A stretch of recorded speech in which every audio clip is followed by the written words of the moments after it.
कुछ साल पहले की बात है कि मेरी मुलाकात एक तवाइफ से हुई, जिससे बात करते हुए मैंने उससे पूछा कि तुम यहाँ इस हाल और इस जगह पर कैसे पहुँची। पहले तो उसने मुझे बताने से इनकार किया, मगर मेरे काफ़ी इसरार के बाद उसकी आंख से आंसू निकलते रहे और ठंडी आहें भरते हुए उसने मुझे बताया कि 5 साल पहले की बात है कि मैं 12वीं पास करके घर ही रहती थी, तो एक दिन अचानक एक रॉन्ग नंबर से कॉल आई। मेरे हेलो करते हुए वो बहुत मीठे अंदाज में पूछने लगा कि कैसी हैं आप, जबकि मैं कुछ देर खामोश रही और बाद में कॉल काट दी। उसके बाद मैं सोचती रही कि कौन हो सकता है जो इस अंदाज से पूछ रहा है। उसके अगले कई दिन मैंने उसकी किसी कॉल का जवाब न दिया, मगर एक दिन मैंने तंग आकर कॉल उठाई और उसको बातें सुना के कॉल बंद कर दी। मुझे लगा कि शायद अब सुधर जाएगा। उसके कुछ देर बाद ही उसका मैसेज आया, जो पढ़कर पता नहीं क्यों मुझे बहुत अच्छा लगा। उसने कहा कि आपकी आवाज़ बहुत अच्छी है, आपकी डांट में भी बहुत प्यार है। उसके कुछ देर बाद फिर मेरे मोबाइल की घंटी बजी और मैंने पता नहीं क्यों ना चाहते हुए भी उसकी कॉल उठाई।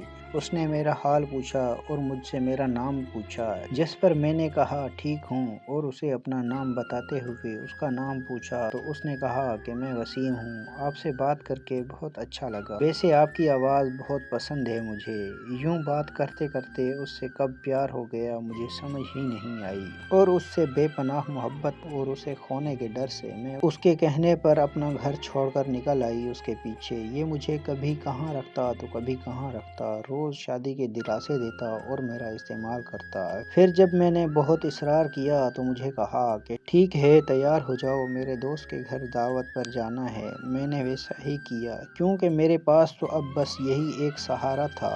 हमने वहाँ खाना खाया और न जाने कब मुझे नींद आ गई, और जब मेरी आँख खुली तो मैंने खुद को एक बंद दरवाजे में पाया, और काफ़ी चीखने चिल्लाने के बाद एक औरत ने आते ही मुझे मारते हुए कहा कि तुम्हारे पूरे 2 लाख दिए हैं मैंने तुम्हारे आशिक को, इसलिए शोर मचाना बंद करो। और मैं रोते से सकते एक कोने में जा बैठी और अपना माथा पीटने लगी कि हाय अल्लाह, मैंने क्या कर दिया, और ये कौन सी कयामत मुझ पर ढा दी। मगर अब क्या हो सकता था, मेरे चाहने न चाहने से मैं बहुत कोशिशों से एक दिन वहाँ से भाग निकली, मगर 2 दिन जब भूखी रोडों पर भटकती रही तो मेरे कदम मुझे यहाँ खींच लाए। तब मैंने उनसे पूछा कि यहाँ ही वापस क्यों, आप अपने घर भी तो जा सकती थी।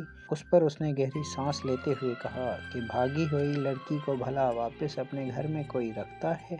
इसलिए तो कहते हैं कि प्यार का मीठा लड्डू देखकर अपने पाँव पर खुद कुल्हाड़ी नहीं मारनी चाहिए।